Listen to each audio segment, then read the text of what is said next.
Good evening and welcome to another story reading session. This is one more story from Collected Short Stories by Ruskin Bond. And today's story is titled The Woman on Platform Number 8. It starts like this.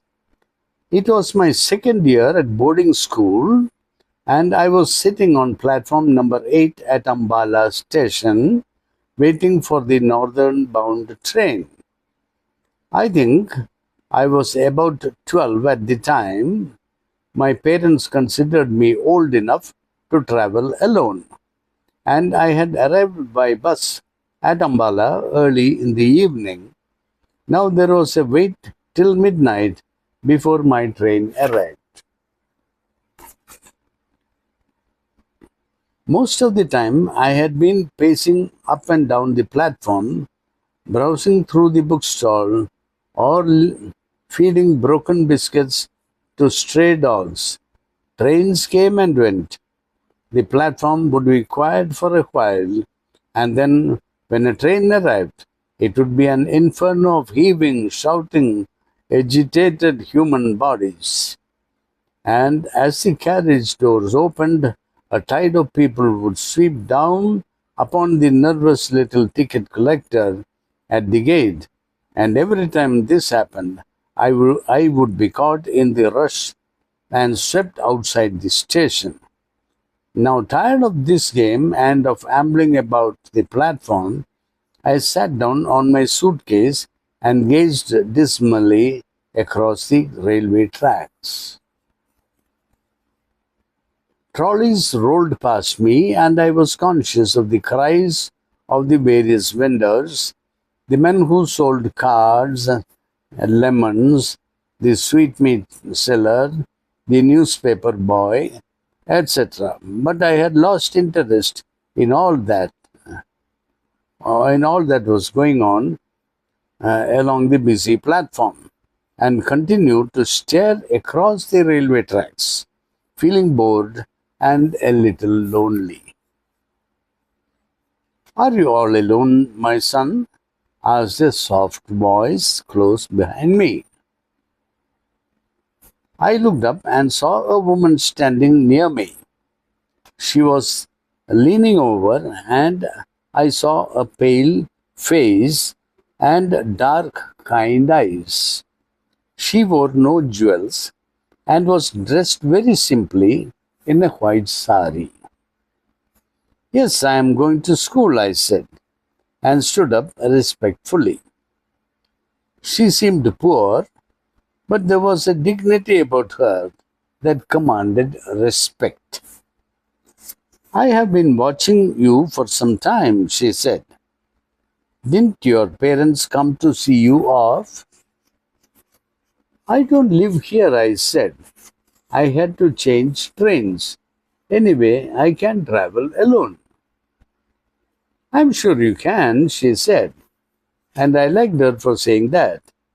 And I also liked her for the simplicity of her dress, and for her deep, soft voice, and the serenity of her face.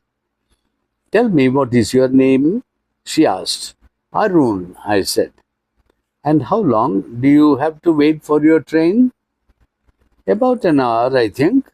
It comes at 12 o'clock. "Then come with me and have something to eat," she said. I was going to refuse out of shyness and suspicion, but she took me by the hand, and then I felt it would be silly to pull my hand away. She told a coolie to look after my suitcase, and then she led me away down the platform. She led me away down the platform. Her hand was gentle, and she held me neither too firmly nor too lightly. I looked up at her again. She was not young, and she was not old. She must have been over 30. But had she been 50, I think that she would have looked much the same. She took me into the station dining room, ordered tea, and samosas, and jalebis. And at once I began to thaw and take a new interest in this kind woman. The strange encounter had little effect on my appetite.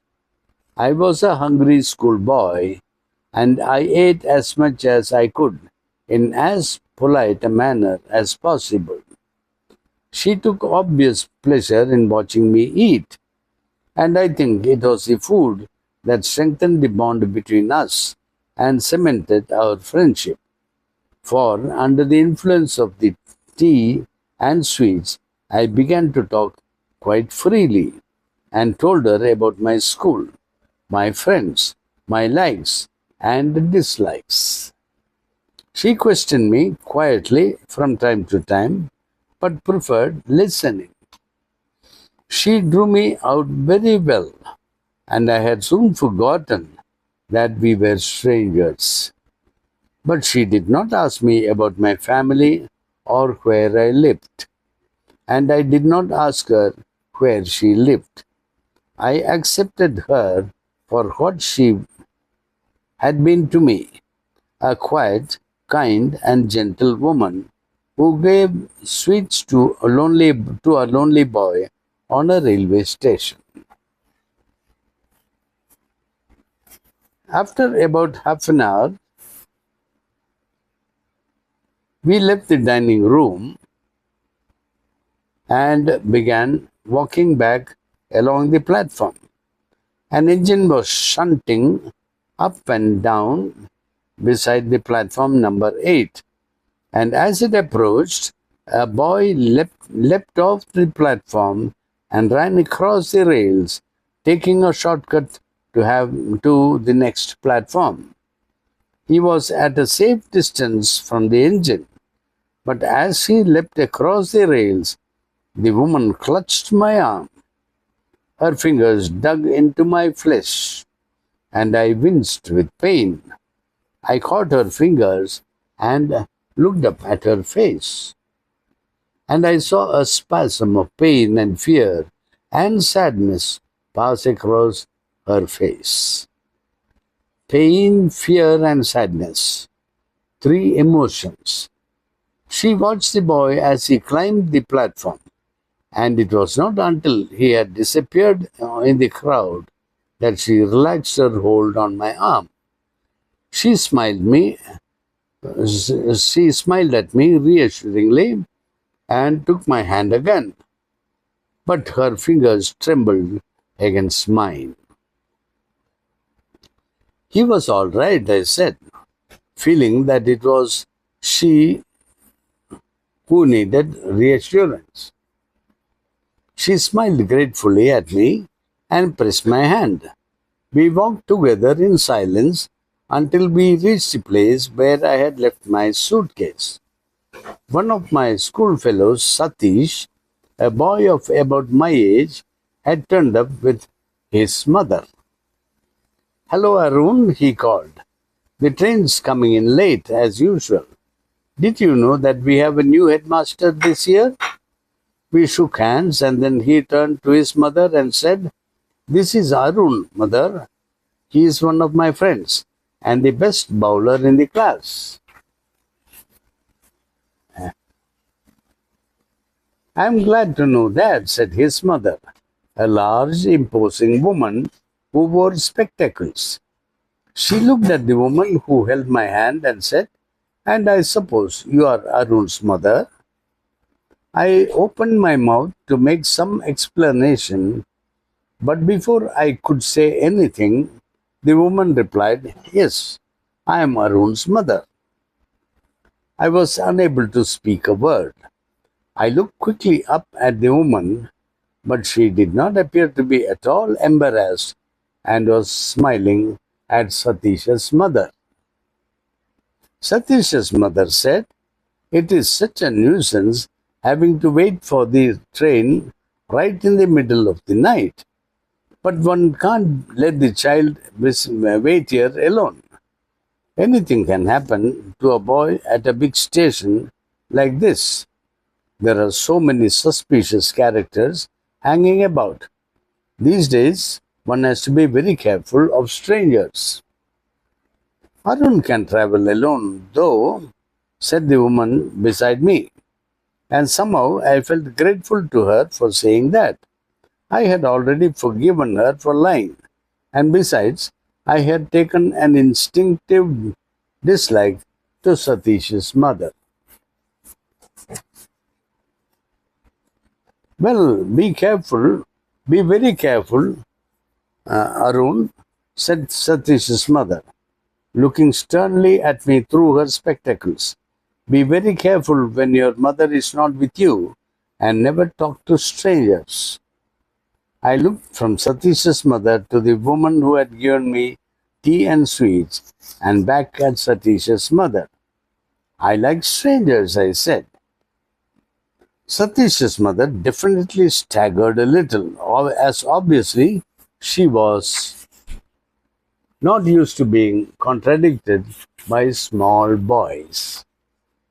There you are, you see, if you don't watch over them all the time, they'll walk straight into trouble. Always listen to what your mother tells you, she said, wagging a fat little finger at me, and never talk to strangers.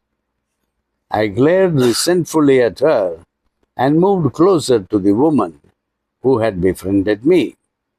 Satish was standing behind his mother, grinning at me and delighting in my clash with his mother. Apparently, he was on my side. The station bell clanged, and the people who had till now been squatting resignedly on the platform began bustling about. Here it comes, shouted Satish, as the engine whistle shrieked and the front lights played over the rails. The train moved slowly into the station, the engine hissing and sending out waves of steam. As it came to a stop, Satish jumped on the footboard of a lighted compartment and shouted, "Come on, Arun, this one is empty." And I picked up my suitcase and made a dash for the open door. We placed ourselves at the open windows, and the two women stood outside on the platform talking up to us. Satish's mother did most of the talking. "Now don't jump on and off moving trains as you did just now," she said. "And don't stick your